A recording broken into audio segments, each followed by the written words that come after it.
que se titula El problema del yo.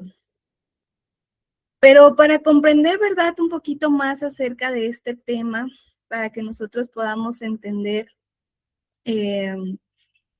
sobre lo que vamos a estar viendo el día de hoy, ¿verdad? Primero necesitamos hablar acerca de algo muy importante que es nuestra identidad.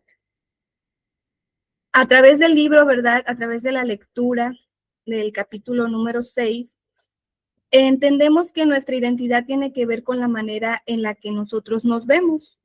Ahí ponía una imagen de unos chicos, o bueno, específicamente una chica mirándose a través de un espejo, ¿verdad? La identidad tiene que ver con aquello que permanece en nosotros y con aquello que nos hace sentir valiosos.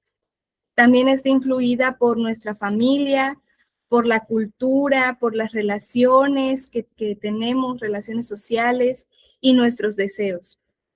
Por eso hoy quiero comenzar con una pregunta sencilla para cada uno de nosotros, ¿verdad? Somos poquitos, pero quiero que nos hagamos esta pregunta. Es autorreflexiva. Y tómate unos 10 segunditos para contestarla, porque a través de esta pregunta vamos a ir descubriendo pues las verdades acerca de nuestra identidad. ¿Quién eres tú? Hazte esta pregunta. ¿Quién eres tú? Contéstatela. No es necesario que me la compartas. Autocontéstatela. Piensa quién eres tú. Emite una respuesta. Te voy a dar 10 segunditos para que lo medites y lo pienses.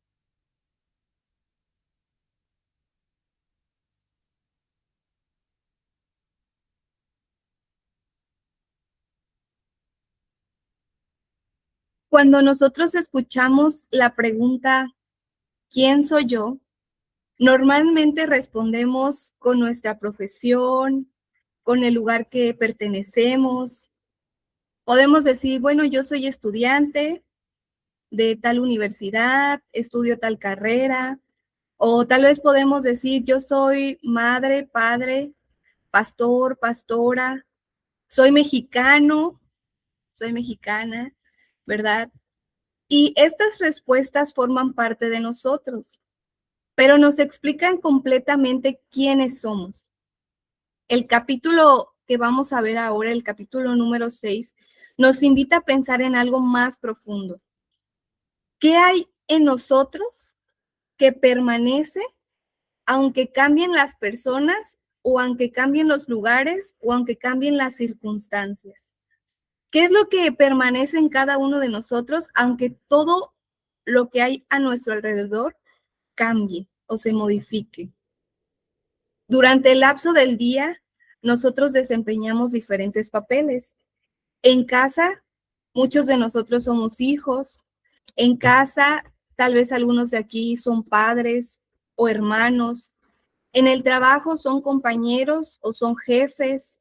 En la iglesia, ¿verdad? Son hermanos, hermanas, pastores, líderes. Con nuestros amigos tal vez nos comportamos de una manera y cuando estamos solos nos mostramos también de una forma diferente. Inclusive cuando estamos solos, ¿verdad?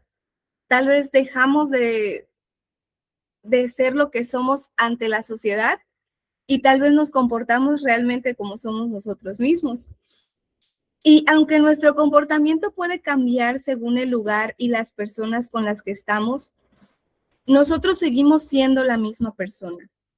Por eso debe existir algo que permanezca en nosotros de un día a otro, ¿verdad? O de una situación a otra. Si no fuera así, solamente estaríamos usando una máscara, diferente en cada ambiente y no sabríamos cuál es nuestro verdadero yo. No sabríamos quiénes somos realmente. En el libro, ¿verdad?, se nos dice que la identidad tiene que ver mucho con nuestro valor personal.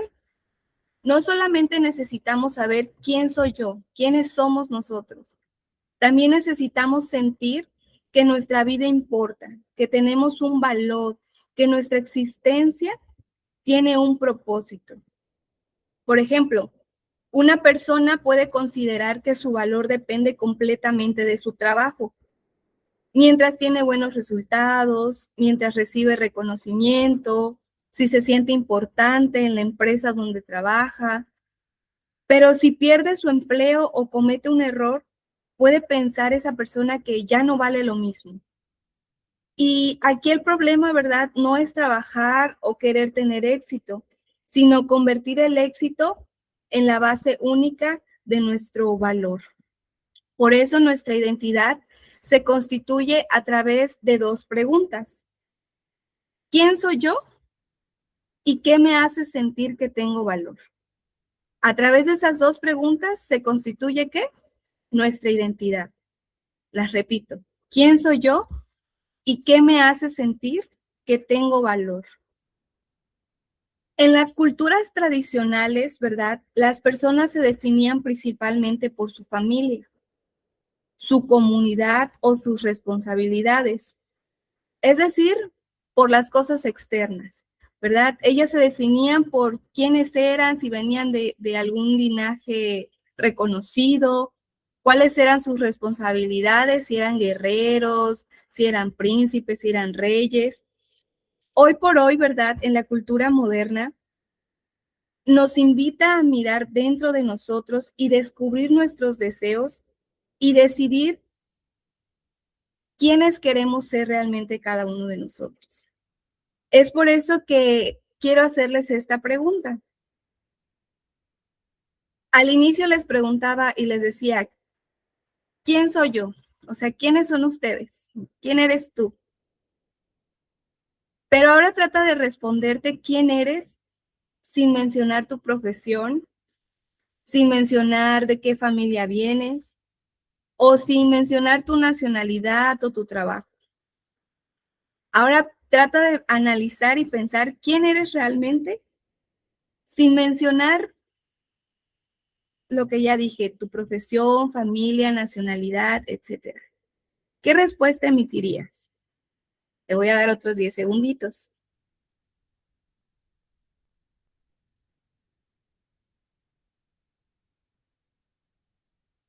Sé que es una pregunta difícil. Tal vez una posible respuesta podría ser, soy una persona que valora la honestidad, que busca aprender, que procura ayudar a los demás, que intenta mantenerse firme en sus principios, etcétera, ¿verdad? Y ahí omitimos la parte de la profesión, de la familia, de la nacionalidad, ¿verdad? Y, y comenzamos a autoanalizarnos y comenzar a responder esa pregunta de quiénes somos. Ahora bien, ¿verdad? La identidad no es solo una cosa, sino que ya vimos que se incluyen dos aspectos muy importantes que están relacionados, el sentido del ser y el sentido del valor. Y vamos a ver ahorita en qué consiste cada uno. El primer componente, ¿verdad?, es el sentido del ser. Y esto se refiere a todo aquello que permanece en cada uno de nosotros. Aunque cambien las circunstancias, aunque cambien las personas, nuestra manera de pensar, nuestros valores, nuestras convicciones, algunos rasgos de nuestro ser y de nuestro carácter. Durante el día, les había dicho, ¿verdad? Nos desenvolvemos en diferentes ambientes. Somos hijos, hijas, pastores, jefes, jefas en el trabajo, compañeros, amigos, esposos, esposas, ¿verdad? Aunque nuestra manera de comportarnos puede cambiar dependiendo del lugar o de las personas con las que estamos, debe existir algo básico, debe existir algo en común que se mantiene en cada circunstancia. Es decir, una idea de quiénes somos que continúa siendo verdadera de un día a otro o de una situación a otra. Porque si no existiera algo constante en nosotros, solamente usaríamos esa máscara, una máscara diferente para cada ocasión, pero no habría un rostro, no habría una identidad verdadera detrás de cada una de esas máscaras o de cada una de esas personalidades o de esos roles que llevamos durante el día. Por eso, el sentido del ser responde a la pregunta, ¿qué hay en mí que permanece aunque cambie mi entorno, aunque todo lo que hay a mi alrededor cambie? Ese es el sentido del ser. Ahora, el sentido del valor responde a otra pregunta muy importante. ¿Qué hace que yo sienta que mi vida importa? ¿Qué hace que tú sientas que tu vida importa? No es lo mismo saber cómo somos que sentirnos valiosos. Por ejemplo, una persona puede saber que es responsable, puede saber que es trabajadora, puede saber que es amable, pero también necesita sentir que su vida tiene un valor importante y que tiene un significado en la sociedad.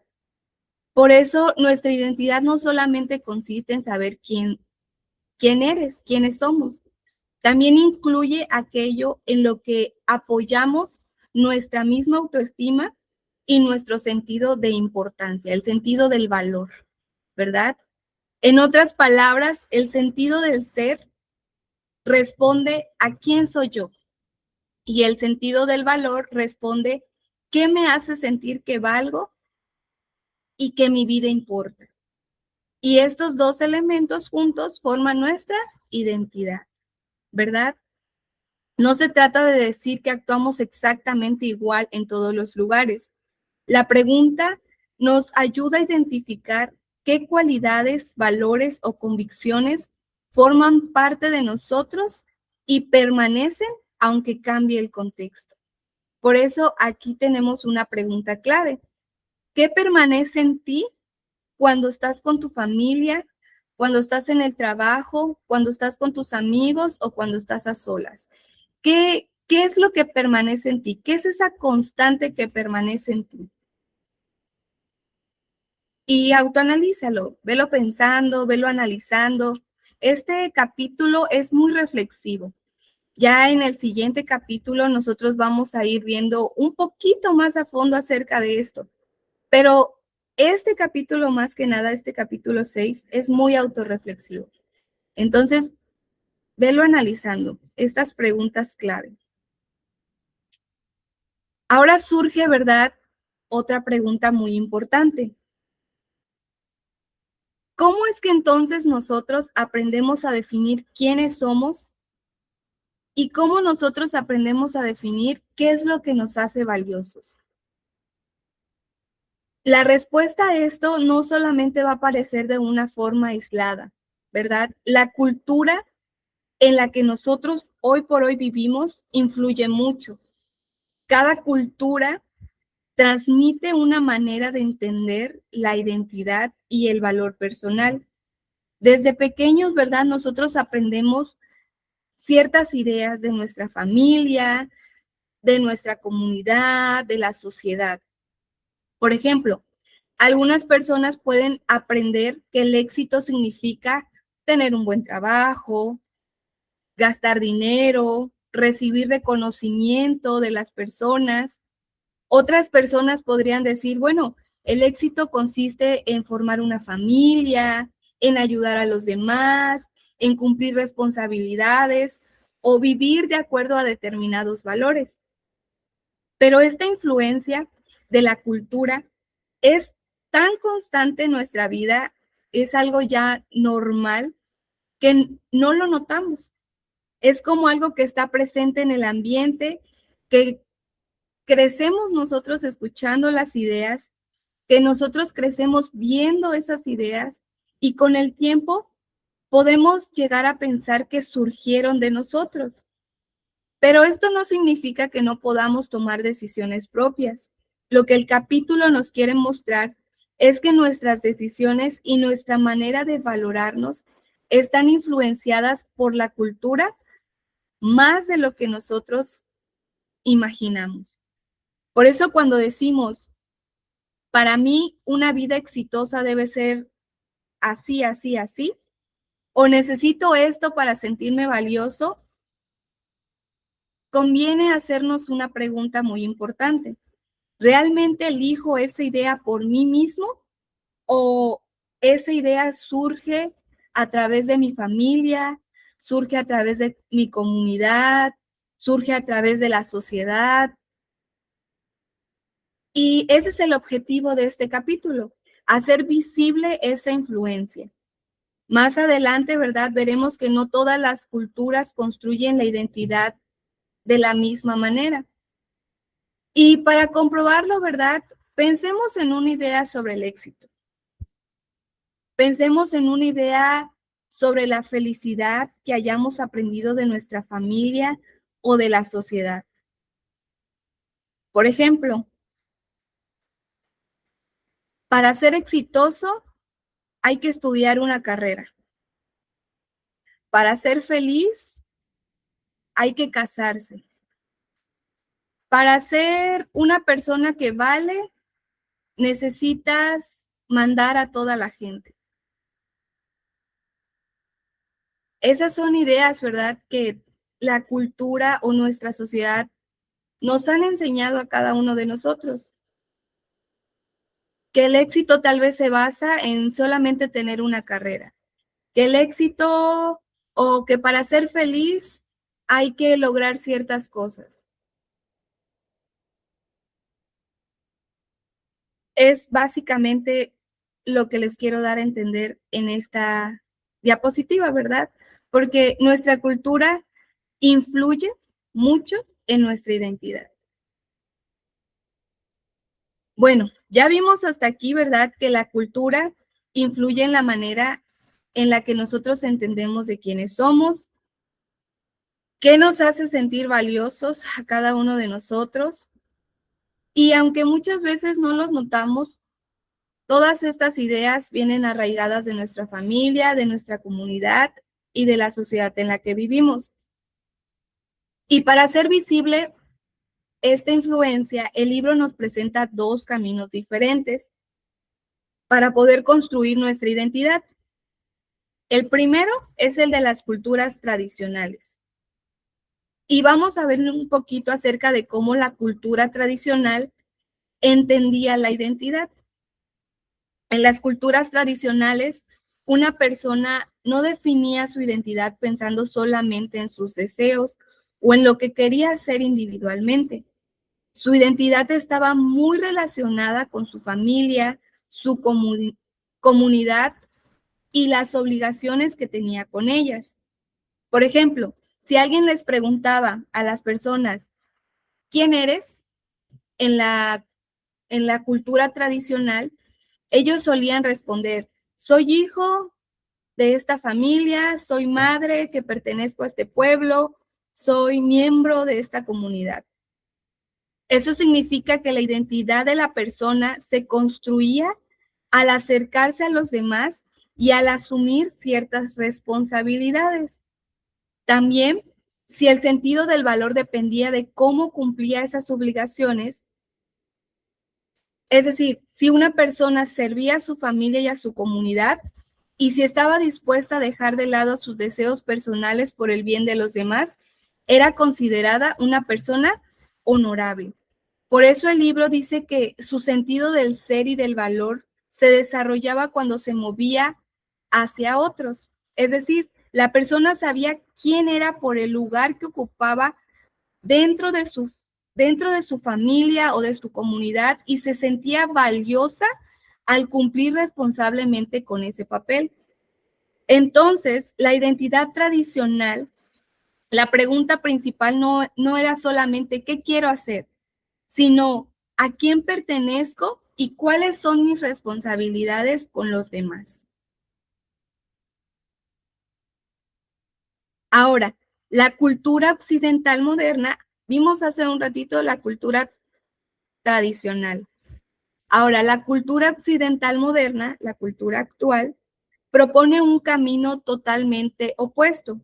En lugar de mirar hacia afuera para descubrir quiénes somos cada uno de nosotros, la cultura occidental nos invita a nosotros a mirar hacia nuestro interior. Según el libro, ¿verdad?, la cultura occidental moderna nos enseña que cada persona tiene en su interior sentimientos, deseos, aspiraciones particulares. Por eso, para descubrir nuestra identidad, debemos mirar dentro de cada uno de nosotros y preguntarnos, ¿qué es lo que quiero? ¿Qué deseo hacer? ¿Quién quiero llegar a ser? Imaginemos a un joven cuya familia espera que estudie una carrera determinada porque todos se han dedicado a lo mismo. Es decir, que si su papá era albañil, él debería de ser albañil. Sin embargo, esa persona o ese joven descubre que él no quiere ser albañil, él no quiere dedicarse a esas cosas. Desde la perspectiva moderna que nosotros estamos viendo ahora, él debería escuchar ese deseo, expresarlo y decidir por sí mismo lo que él quiere ser. Él, si no quiere ser albañil, él puede ser lo que quiera ser, ¿verdad? Por eso el mensaje de la cultura moderna es, sé lo que quieres ser y no te preocupes por lo que los otros piensen. El libro llama a esta manera de construir la identidad como un individualismo expresivo.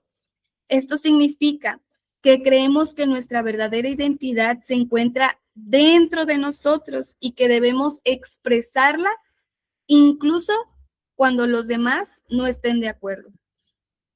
El autor, ¿verdad?, no nos dice a nosotros que sea esto bueno, del todo bueno o del todo malo. En esta parte, ¿verdad?, simplemente está mostrando el contraste entre los dos caminos. La cultura tradicional que daba prioridad a los deberes y a la comunidad, mientras que la cultura moderna da prioridad a los deseos personales y a la libertad de que nosotros podamos elegir.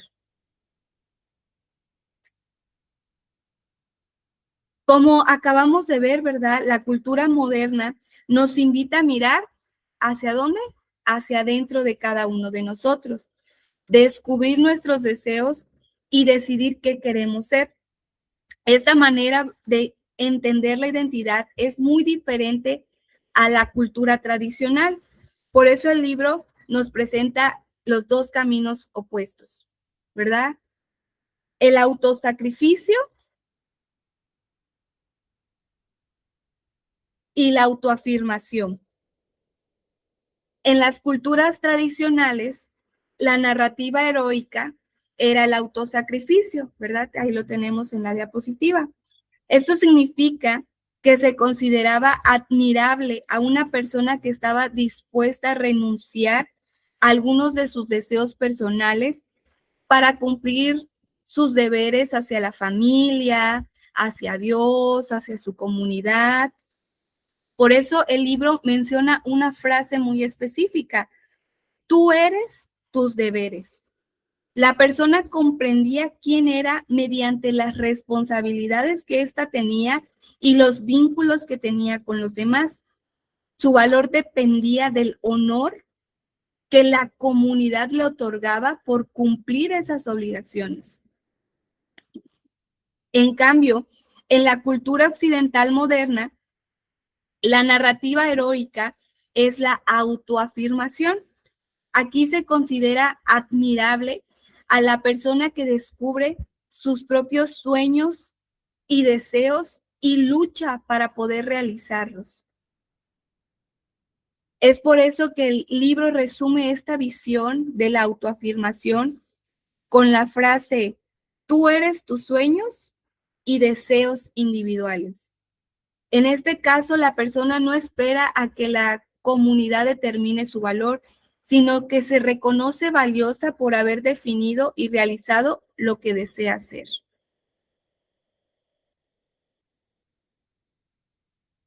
Y aquí quiero hacerles otra pregunta. ¿Cuál de estas dos formas de identidad ustedes creen que predomina actualmente? ¿La identidad tradicional o la identidad moderna? Probablemente, ¿verdad? Tenemos varios elementos de ambas, pero el libro nos señala que la cultura moderna da mayor afirmación, exacto, da mayor afirmación a la autoafirmación. Descubrir nuestros deseos, tomar nuestras decisiones propias y no permitir que los demás o que la sociedad defina quiénes debemos de ser cada uno de nosotros, ¿verdad? Hasta aquí el capítulo nos está mostrando el contraste entre la cultura, entre la identidad tradicional y la identidad moderna, ¿verdad? Y aquí, para entender un poquito más, tenemos un ejemplo. Tenemos la historia de la batalla de Maldon y la historia de Elsa de Frozen. ¿Cuántos ya vieron las películas? La de Frozen creo que es un poquito más conocida. Cada personaje, ¿verdad? Representa una forma distinta de responder a la pregunta, ¿qué es más importante? ¿Cumplir con mi comunidad o expresar lo que deseo y siento? Tenemos, ¿verdad? Por un lado, la historia de Beowulf, un personaje de la batalla de Maldon. Esta historia cuenta que son guerreros ingleses que se dan cuenta que están perdiendo una batalla contra los vikingos. Ellos tenían dos opciones: retirarse para poder proteger sus vidas o quedarse y luchar, porque ellos consideraban que el honor de su pueblo y la lealtad hacia su líder eran más importantes que la seguridad personal. Es decir, ellos decidieron quedarse en lugar de retirarse y proteger sus vidas. Beowulf decide quedarse junto a su líder, aunque sabe que esto podía costarle la muerte o podía costarle la vida. Con esto demuestra que su identidad estaba relacionada con sus deberes, su comunidad y el honor de su pueblo.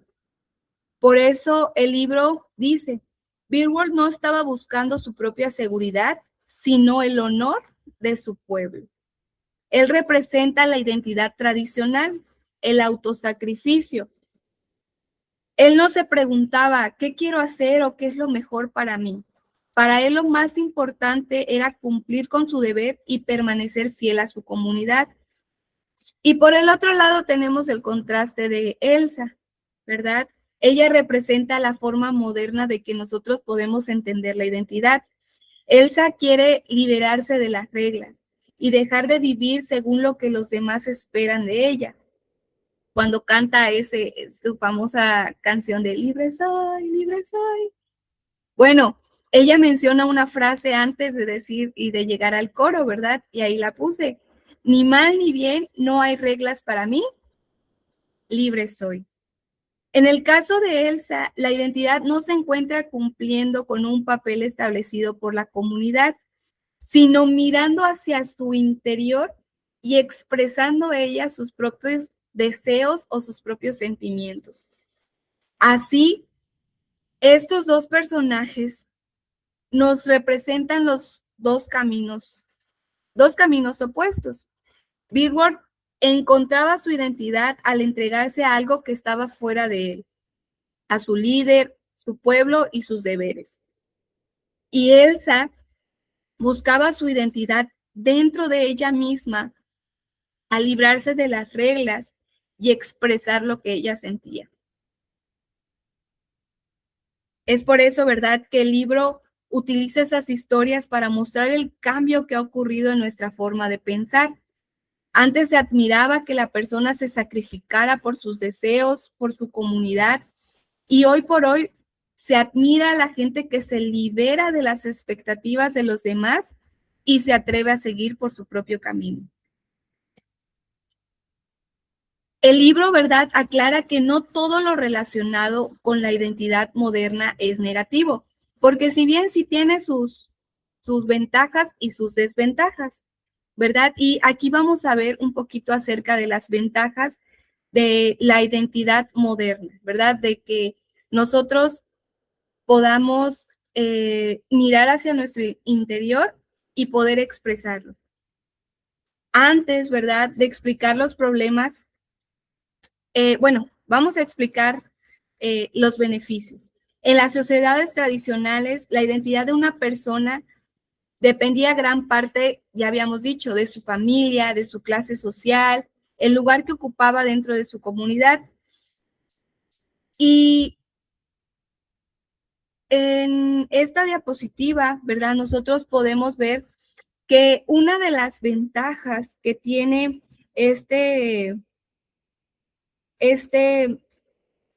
la identidad moderna, ¿verdad?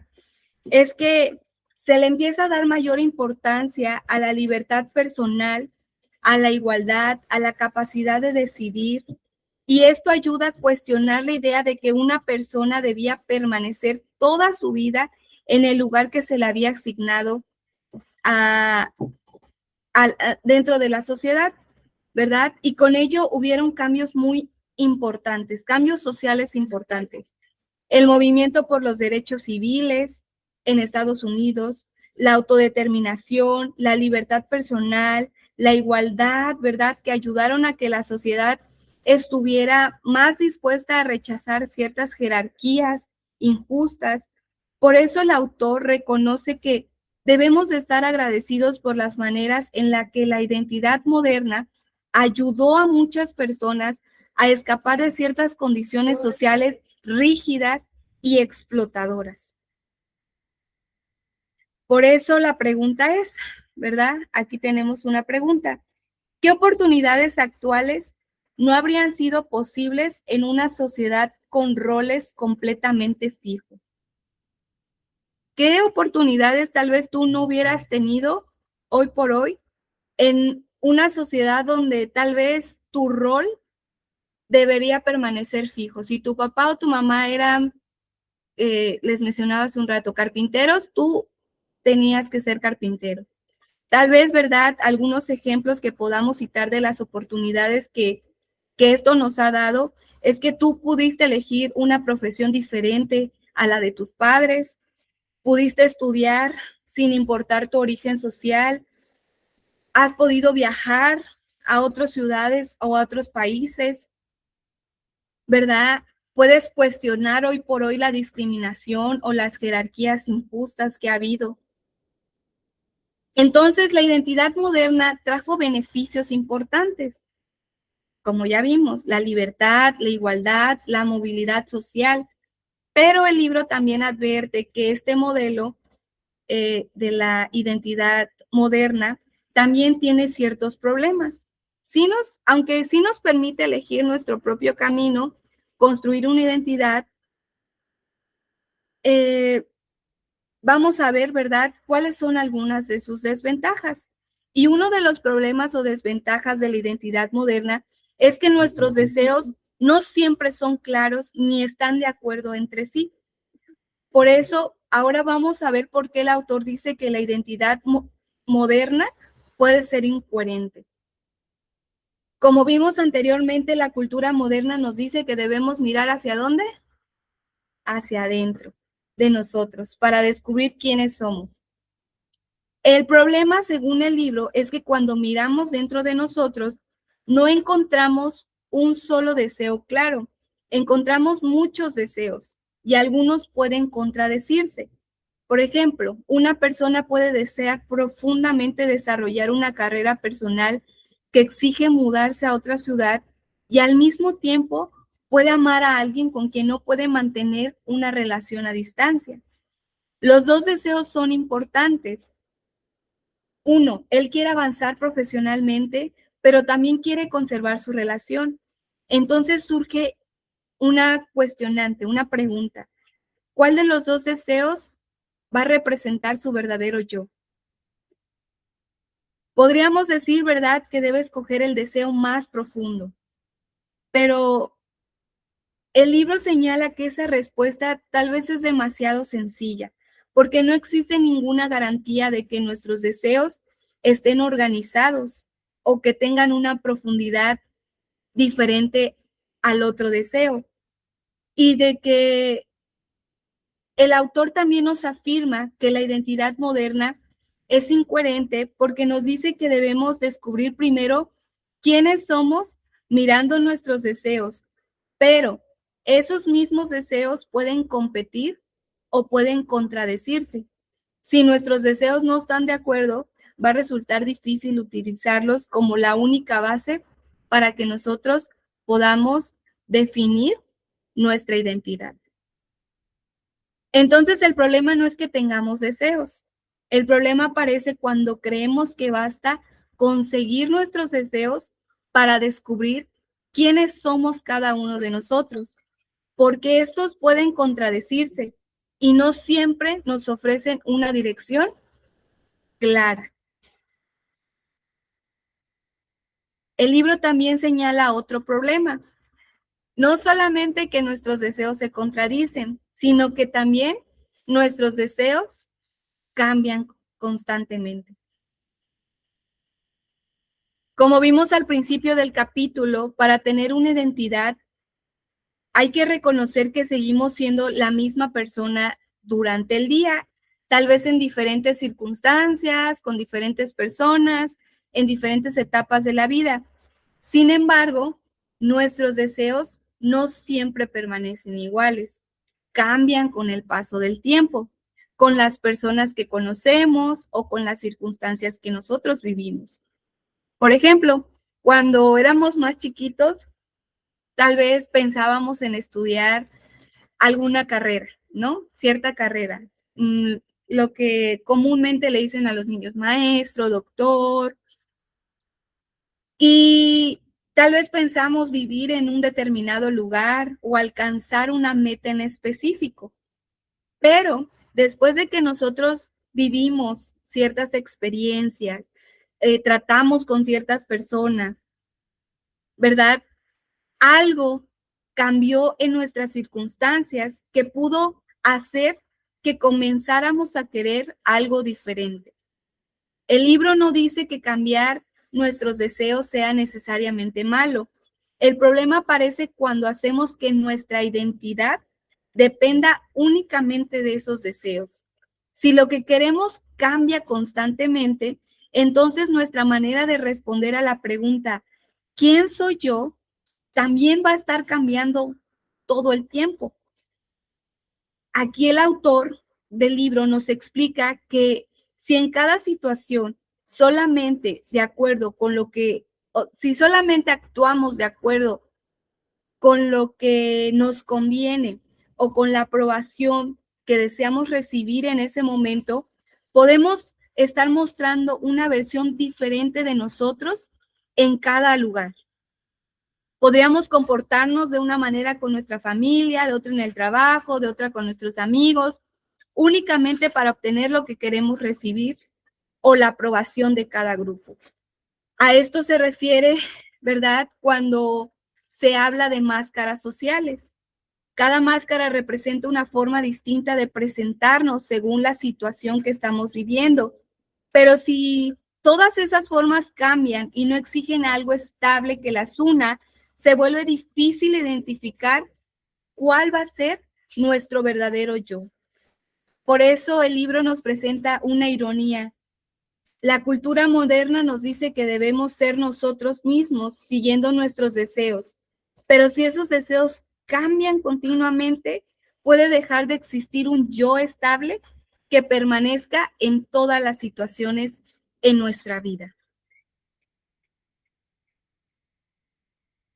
Por eso, ¿verdad? Aquí hay otra pregunta reflexiva. ¿Eres la misma persona que querías ser hace 5 o 10 años atrás? ¿O qué profesión querías estudiar cuando eras niño? ¿Es la misma que la que desarrollaste ahora que ya eres adulto, joven? Según el libro, ¿verdad? La cultura moderna nos dice que debemos mirar, ya lo hemos repetido varias veces, en nuestro interior, descubrir quiénes somos y determinar nuestro propio valor. En otras palabras, ¿verdad? Nos invita a decirnos, yo sé quién soy y no necesito que nadie más me lo confirme. Por eso, ¿verdad? El autor considera que esta idea es ilusoria, ¿verdad? Porque una persona no puede construir completamente su sentido del ser y del valor. Aunque tengamos una opinión positiva de nosotros mismos, también tenemos necesidad como seres humanos de sentirnos amados, de sentirnos aceptados y reconocidos por otras personas. Por eso el libro nos afirma una frase muy importante. No puedes obtener tu identidad a través del autorreconocimiento. Esto debe venir en gran medida de otros. Y esa expresión específica que usa de en gran medida es importante, porque el autor no está diciendo que nuestra identidad dependa totalmente de cualquier opinión externa. Su argumento es que no podemos producir toda nuestra autoestima mediante un diálogo interior, porque somos seres, somos humanos, sociales y que nos relacionamos con otras personas, ¿verdad? Por ejemplo, un joven puede sentirse satisfecho por haber tomado una decisión importante, pero si un padre, maestro o persona que admira reconoce su esfuerzo y le dice que tomó una buena decisión, esas palabras pueden fortalecer su sentido del valor, ¿verdad? Lo que veíamos al principio. Por eso el libro concluye que necesitamos respetar y admirar a alguien para que su reconocimiento tenga peso en la formación de nuestra identidad. Incluso quienes dicen validarse completamente solos pueden buscar la aceptación de una comunidad o de personas con ideas semejantes.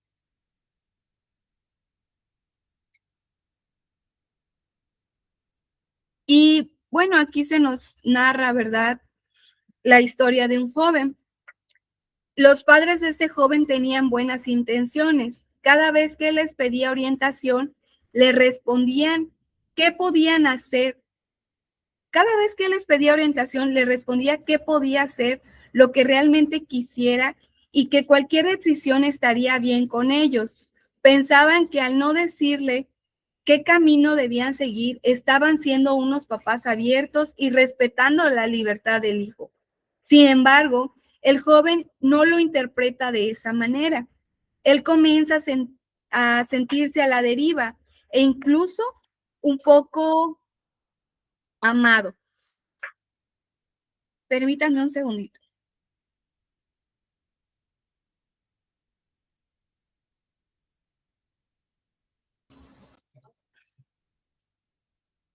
Aquí, ¿verdad? La historia nos refuerza la idea de que lo que vimos en la diapositiva anterior, no podemos producir completamente solos nuestro sentido del valor.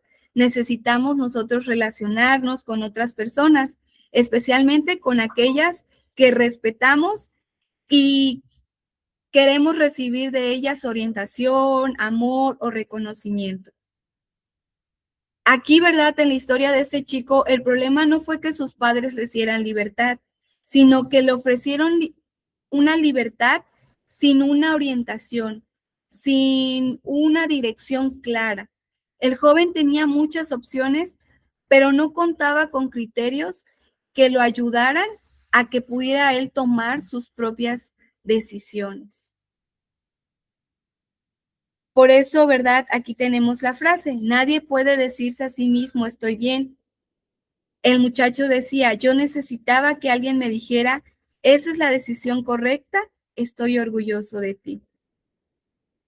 Y surge la pregunta, ¿orientar a una persona limita su libertad o puede ayudarla a construir su identidad? ¿Ustedes qué piensan?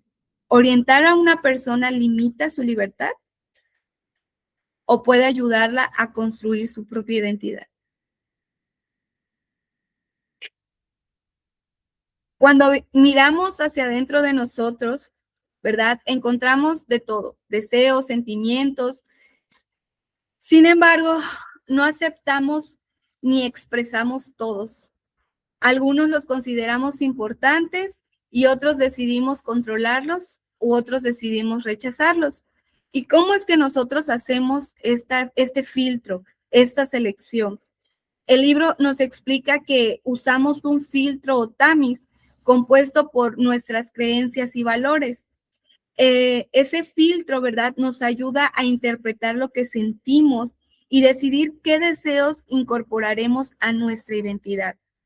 Y para demostrarlo, ¿verdad? El autor compara a dos personas, a un guerrero anglosajón del año 800 y a un joven contemporáneo de Manhattan. Los dos experimentan los mismos impulsos, que era el impulso de la agresividad. El guerrero acepta la agresividad como parte de su identidad porque vive en una sociedad que valora el honor, la conducta de la guerra. Y el joven de Manhattan, ¿verdad?, está influido por valores de la sociedad contemporánea. Rechaza la agresividad, busca controlarla, pero acepta, ¿verdad?, que tiene agresividad. El punto, ¿verdad?, del ejemplo no es decir cuál de los dos tiene razón. El autor o a través del libro se quiere demostrar que ninguno acepta automáticamente todo lo que siente. Los dos interpretan sus deseos mediante ciertos valores que aprendieron en su sociedad. Por eso nuestra identidad no está formada únicamente por nuestros sentimientos, sino principalmente por las creencias con las que nos evaluamos. Y esas creencias provienen en gran medida, ya lo habíamos dicho, ¿de quiénes? De nuestra familia, de nuestra cultura y de la comunidad en la que confiamos cada uno de nosotros. Por eso nuestra identidad no se construye solamente en la soledad. No basta con mirar dentro de nosotros mismos o preguntarnos qué es lo que sentimos. Necesitamos relacionarnos con otros, porque mediante el trabajo, el amor, el aprendizaje, vamos descubriendo también cuáles son nuestras capacidades, cuáles son nuestros valores y cuáles son nuestras prioridades. Como dice el libro, nos encontramos a nosotros mismos en y a través de otras personas. Esto no quiere decir que los demás vayan a decidir totalmente quiénes somos cada uno de nosotros, sino que nunca construimos nuestra identidad desde cero. Siempre interpretamos la vida mediante valores que hemos aprendido en nuestras relaciones y en nuestras comunidades. Ahora bien, ¿verdad? El libro nos muestra una consecuencia de la identidad moderna. Aunque nos promete libertad para crearnos a nosotros mismos, también coloca sobre nosotros una carga muy pesada, que es sentir que debemos demostrar nuestro valor mediante el éxito, ¿verdad? El libro no dice que sea malo esforzarnos, mejorar o buscar el éxito. El peligro aparece cuando nuestros logros dejan de ser algo que hacemos y se convierte en lo que determina cuánto valemos cada uno de nosotros. Por eso podemos preguntarnos, ¿en qué momento el deseo de mejorar deja de ser saludable y empieza a definir nuestro valor? Es decir, ya no parece ser suficiente ser una persona responsable o dedicada, sino también necesitamos o sentimos que tenemos que sobresalir y recibir reconocimiento de los demás. Esta presión no solamente se limita al trabajo o a nuestros trabajos, sino que el libro dice que debemos decidir cómo queremos vernos, qué estilo tener y en qué espacios profesionales, sociales o estéticos queremos ser aceptados. Incluso podemos convertirnos en una especie como de marca, buscando expresar nuestra identidad mediante la moda, los aparatos electrónicos u otros productos.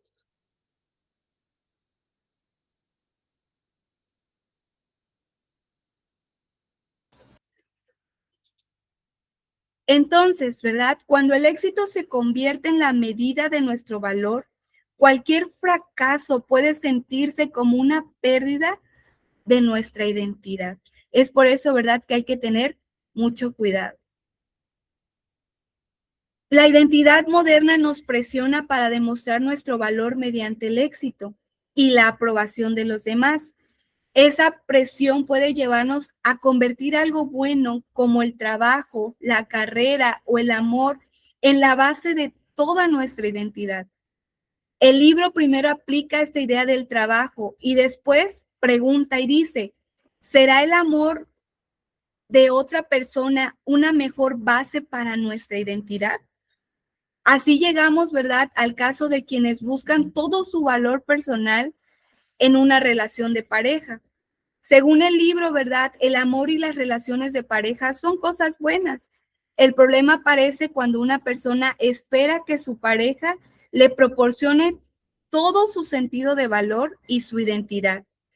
Cuando alguien se convierta a su pareja en su todo, la relación comienza a soportar una carga que ninguna persona o que ninguna de las dos, siendo una pareja, ¿verdad?, puede llevar. La persona necesita continuamente recibir amor, atención, aprobación para sentirse valiosa. Y eso también explica por qué cualquier defecto, problema o alejamiento de la pareja puede sentirse como una gran amenaza. Imaginemos, ¿verdad?, la historia que una persona tiene su valor del amor de su pareja. Mientras la relación está bien, la persona se siente segura, la persona se siente valiosa. Pero si aparecen conflictos dentro de la relación o la relación termina, no solamente experimentará tristeza por la separación, también podría sentir que perdió su identidad. Y esto sucede, ¿verdad?, porque había unido completamente su sentido del yo o su identidad a una relación.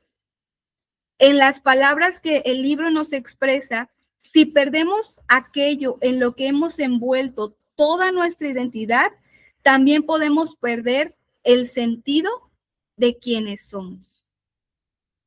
Entonces, ahí se los dejo para que reflexionen. ¿Cómo podemos amar profundamente a una persona sin convertirla en nuestra fuente de nuestro valor? La enseñanza principal es que una pareja puede acompañarnos, amarnos y afirmar nuestro valor, pero no puede cargar con nuestra identidad, con lo que somos cada uno de nosotros. Y tener cuidado con que el amor se transforme en dependencia, miedo o control, ¿verdad? Ahí sí no. Ya vamos terminando. Esa es la penúltima diapositiva. En la diapositiva, ¿verdad?, que vimos hace un ratito, vimos que una pareja no puede ser la fuente de todo nuestro valor. Ahora vamos a ver que este problema no solamente afecta a las parejas, sino también a las amistades, a las familias o a las comunidades. El libro dice que actualmente muchas personas ponen su felicidad personal por encima de sus relaciones. Y esto puede llevarnos a cada uno de nosotros a pensar, ¿me quedo en esta relación mientras me haga sentir bien? ¿O me quedo en esta amistad mientras me haga sentir bien?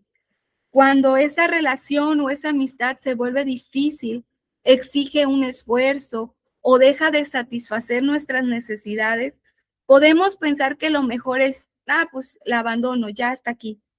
Y de esta manera, ¿verdad?, los compromisos duraderos pierden mucha importancia.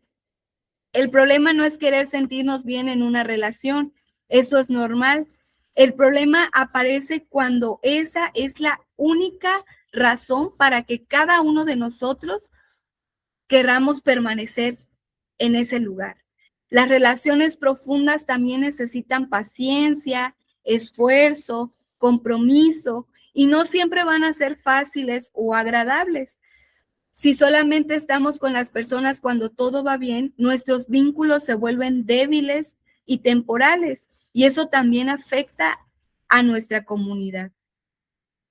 Una amistad verdadera no existe solamente para divertirnos, también implica acompañar a la otra persona cuando atraviesa algún momento o alguna situación difícil. Y en general, lo que nos habla esta diapositiva o libro específicamente es que las relaciones profundas necesitan algo más que una satisfacción personal. Requieren compromiso y requieren preocupación también por los demás. Y listo, hemos terminado el día de hoy. Durante este capítulo, ¿verdad?, vimos que la identidad responde dos preguntas importantes. ¿Alguien las recuerda? ¿Quién soy y cuánto valgo? La cultura tradicional decía que nuestra identidad venía principalmente ¿de quién? De nuestra familia, la cultura tradicional. Dice que viene nuestra identidad de la familia, la comunidad o de nuestras responsabilidades. Pero la cultura moderna nos invita a mirar dentro de cada uno de nosotros, descubrir lo que deseamos y decidir quiénes queremos ser. El libro reconoce que esta manera de pensar moderna, de la cultura moderna, trajo ciertos beneficios, como la libertad, la posibilidad de cambiar los roles, que antes eran muy rígidos o injustos. Pero el autor, ¿verdad?, también menciona 4 problemas de la identidad moderna, que es incoherente, que es ilusoria, que es devastadora y que es fracturada. Incoherente porque nuestros deseos pueden contradecirse. Ilusoria porque pensamos que podemos definirnos y sentirnos valiosos completamente solos, y no es así. Es devastadora porque podemos sentir que debemos demostrar nuestro valor mediante el éxito, el trabajo o el amor. Y es fracturada porque cuando ponemos nuestra satisfacción por encima de los compromisos, relaciones y las comunidades, todo eso se puede debilitar. Este capítulo, el capítulo 6, ¿verdad? El problema del yo, no dice que la libertad, los deseos, el trabajo o el éxito o las relaciones sean malas. El problema comienza cuando usamos alguna de estas cosas como la base para nuestra identidad y para nuestro valor.